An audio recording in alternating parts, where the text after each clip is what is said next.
दोनों सगे भाई होने के बाद भी नाग और गरुड़ एक दूसरे के जानी दुश्मन कैसे बन गए? आखिर क्यों गरुड़ हमेशा बेचारे नाग को मारने की कोशिश करता है? ऋषि कश्यप की दो पत्नियां थीं, कद्रु और विनीता। उसमें से पत्नी कद्रु ने पति कश्यप की बहुत निस्वार्थ भाव से सेवा की, जिससे प्रसन्न होकर ऋषि कश्यप ने उनसे वरदान मांगने को कहा। कद्रु ने 1000 विषधारी पुत्रों का वरदान मांगा। तब ऋषि कश्यप की कृपा से शेषनाग, वासुकी नाग, तक्षक नाग और हजारों विष वाले नागों की उत्पत्ति हुई।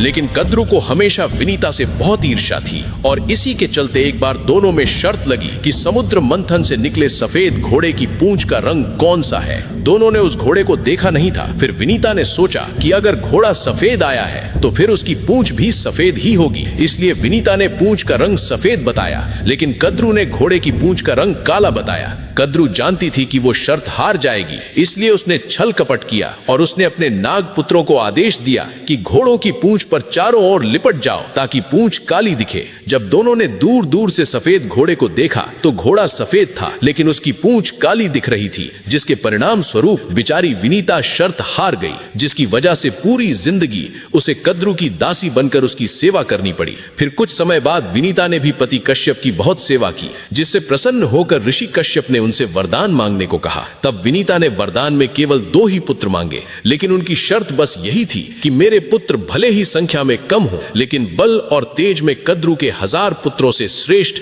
और शक्तिशाली होने चाहिए। तब ऋषि कश्यप की कृपा से उन्हें पहला पुत्र अरुण आया, जो भगवान सूर्य के सारथी बना, और दूसरा पुत्र गरुड़ आया।